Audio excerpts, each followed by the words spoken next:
This video is sponsored by Squarespace. Nah, you do not have to pre-cook any kind of pasta for lasagna, even dried pasta like this. You can just layer them right into the pan with your other ingredients. They will cook in the moisture of your sauce. With dried noodles, that comes out surprisingly good. But of course, just because you do not have to do something doesn't mean you do not want to. You might still want to parboil your pasta, even though it is kind of a pain. I think it is particularly worthwhile with homemade fresh pasta. But I think the reason people have such divergent opinions about this is because pretty much anything that you could do works. And the resulting differences in the finished product are more subtle than you would expect, or at least more subtle than I'd expect. I'm gonna show you a whole bunch of test bakes that I did, and I'm gonna try to describe how they tasted. My sauce is just some fried off onions, tomato paste browned a little in the pan, and this brand of crushed tomatoes. Super good. A little wine, lots of herbs and spices, simmer for at least an hour.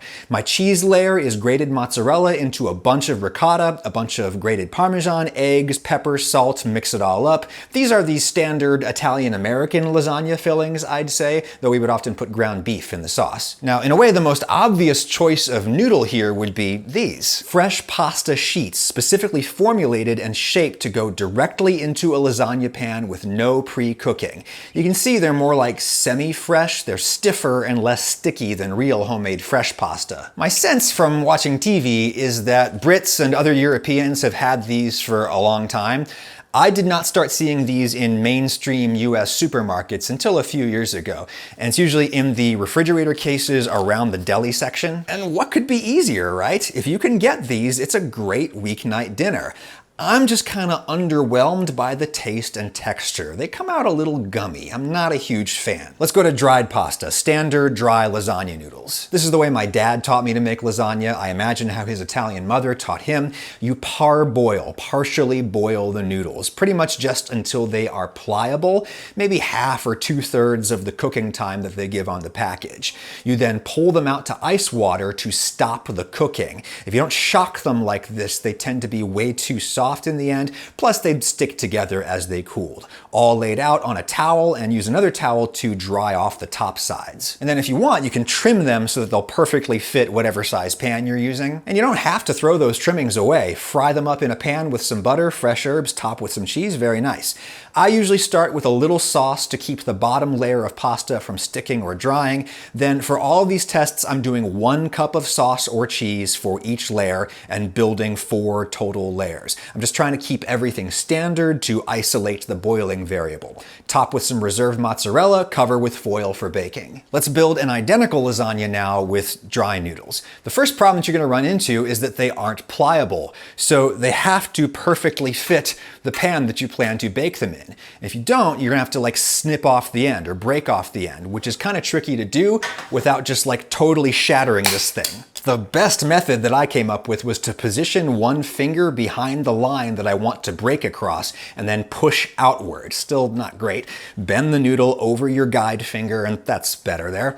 Same deal as before, a cup of filling between each layer, but here's an important caveat. Parboiling serves another important function, which is to season the inside of the noodle. You would normally boil it in salted water. If your noodles were not made with much salt inside them, and if you're not parboiling them, then you have to over-season your other elements. They shouldn't be disgustingly salty, but they should definitely taste a little too salty in isolation. They are donating seasoning to all of this bland bulk that we are layering in. I imagine that sealing with foil will be even more important here to trap the water that the noodles need. Speaking of which, I want to try a third lasagna where we put in some extra water. The amount of water equivalent to the water that would have been absorbed if we had parboiled the pasta, which for my lasagna here is approximately 144 grams apparently.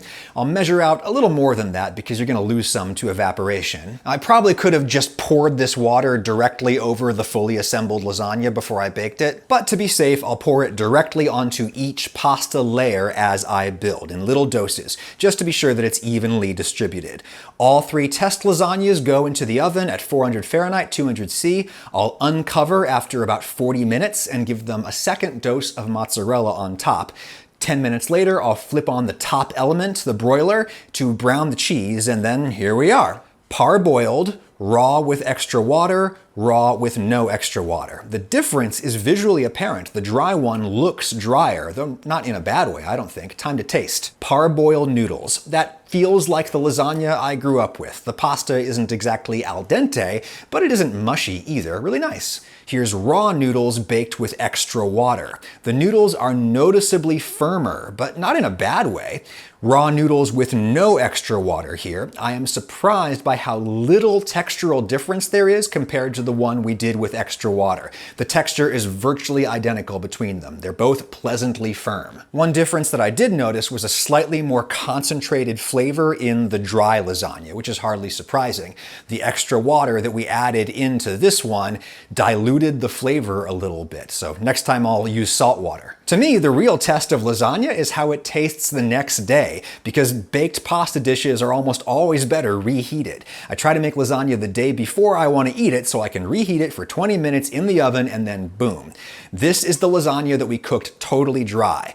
The fact that the noodles were noticeably firmer yesterday means that they have held up better into today. The noodle always softens a little bit with the reheating, so I kind of think that was perfect. One problem is the bottom layer of noodle is really dry and tough. I can't cut through it with my fork. I reckon there's some things we could do to prevent that problem though. Maybe bake it in a different kind of pan, lower the temperature, maybe bake it in a water bath. We'll get back to that. Time now to repeat the experiment with real homemade fresh egg pasta.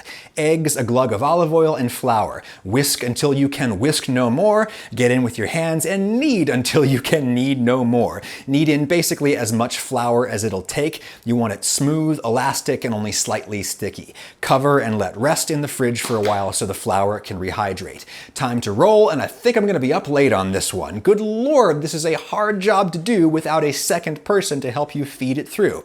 For lasagna, I go down to the second thinnest setting. I'll trim these into the perfect size for my pan and store them on the ancestral fresh pasta storage system, a clothes drying rack. Not my finest work, but hey, it's gonna be covered up in a lasagna, so whatever, just blast through them. 12 noodles go into boiling water. When you boil dry pasta, you're making it softer. When you boil fresh pasta, you're making it firmer, especially egg pasta. You are setting that protein structure. When all the noodles have visibly puffed up a bit and lightened in color, out they come to the ice water. Get them all cooled down and separated from each other. Lay those out on a towel to dry. It is so late. I am so tired. I love fresh pasta, but it does not love me back. I'll build my lasagnas exactly as before with a cup of filling in between all 4 layers. Time to repeat with the raw noodles. Look at how much smaller they are in there. Egg pasta puffs up so much when you boil it. Now, that one's all done. And how much water did these absorb when boiled? About the same proportion as the dry pasta. A little math and I will supplement this one with a roughly equivalent amount of water. Salty water this time. I learned my lesson. For what it's worth, I don't think that I would ever actually make lasagna like that if I wanted it a little bit wetter. I would just not boil so much water out of my tomato sauce. I'll bake these exactly as I did before. Could have gotten some better color on those, but boiled, raw with extra water, raw and dry. Look at how much taller the boiled one is compared to the dry one. Though the boiled one shrank down as it cooled, I guess that was steam puffing it up. And that is very delicious, the boiled fresh pasta. Homemade egg noodles, man, there is nothing like them.